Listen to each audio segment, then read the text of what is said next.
Chapter 7. Where is Numbers chapter 5 and 6?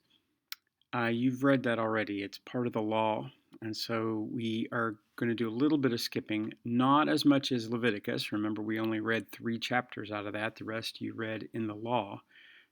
But chapters 5 and 6 are part of the law. We're also going to see that chapter 8 is also part of the law, and then we'll come back to 9. So we'll just skip as we need to, and we'll talk about the plot. That's what we do in our class. So hope you're enjoying this. I like this. I hope you are. So we are now in a chapter where it's very repetitive. So we're not going to read every word of this. You're going to see that it's in a formula. There's something that one tribe does, and then the second tribe does exactly the same, and then you guessed it, every tribe does exactly the same.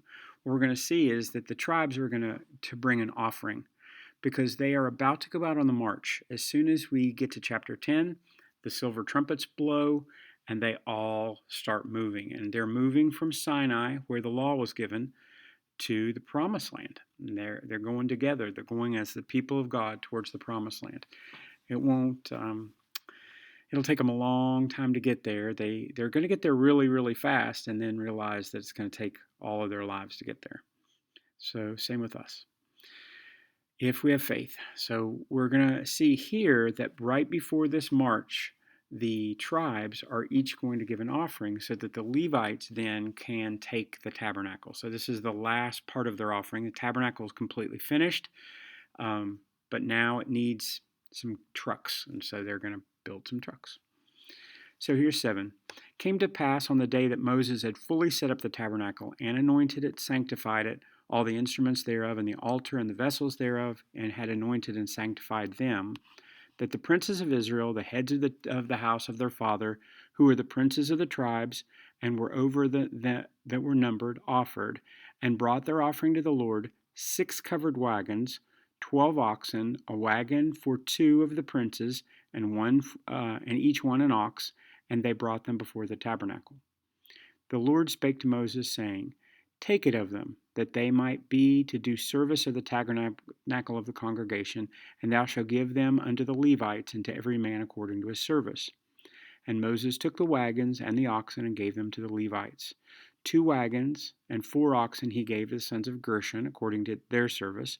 4 wagons and 8 oxen gave them to the sons of Merari, according to their service, under the hand of Ithamar, son of Aaron the priest.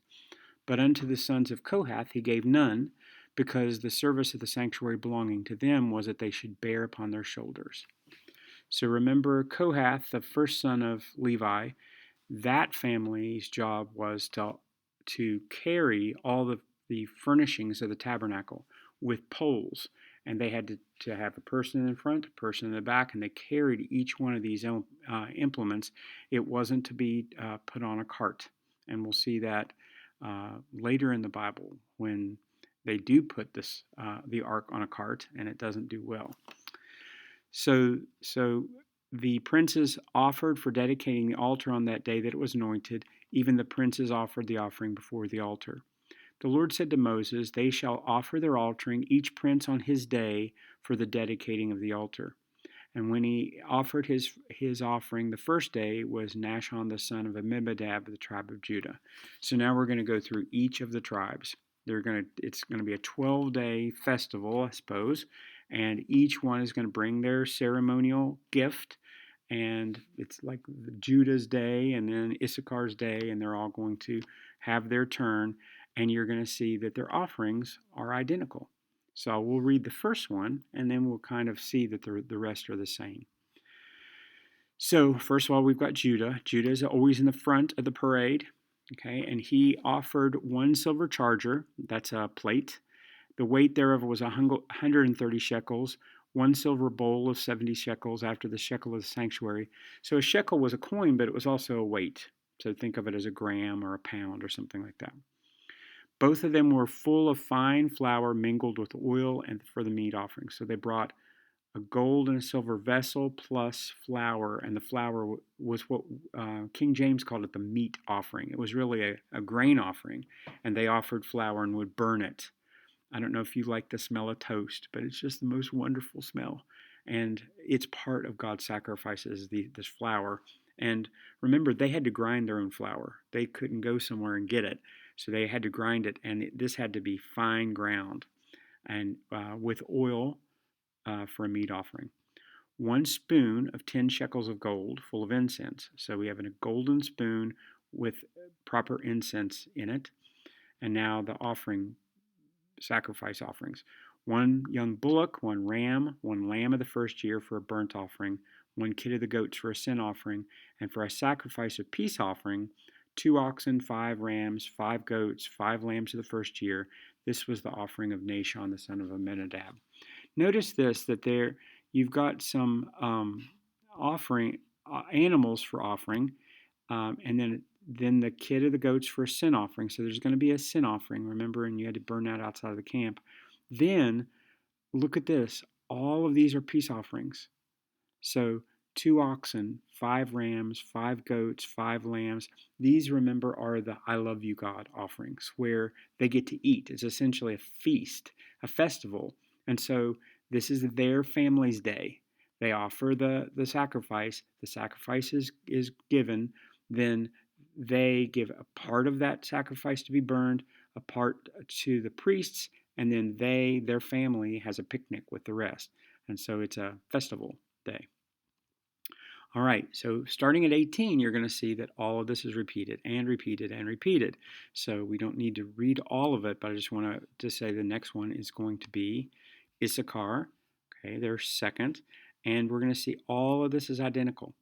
The weight and the bowl and the flour and the gold and the incense and the animals, and then a sin offering, and then a peace offering. Remember, the peace is a fellowship offering.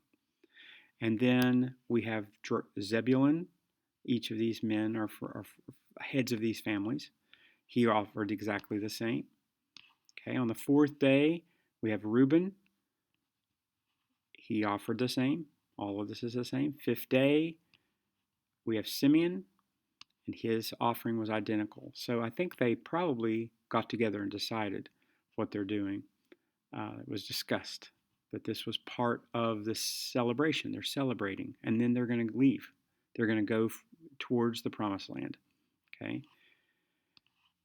And then seventh day, we have Ephraim. Remember, Ephraim is one of the sons of Joseph.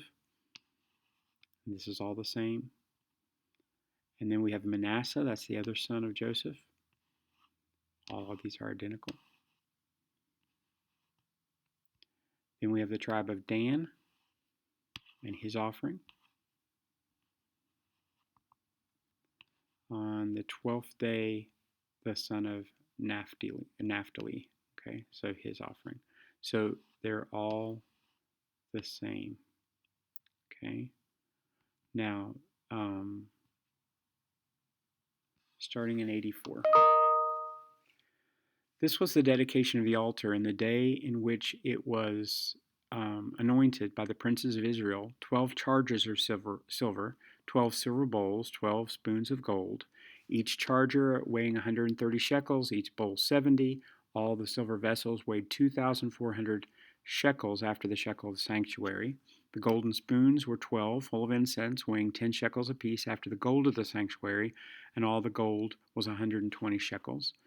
And all the oxen were burnt were 12 bullocks, the rams 12, the lambs of the first year 12, their meat offering, and the kids for the sin offering 12. And when Moses was gone into the tabernacle of the congregation to speak with him, then he heard the voice of one speaking unto him from the mercy seat that was upon the ark of the testimony from between the two cherubims, and he spoke to him. Total surprise.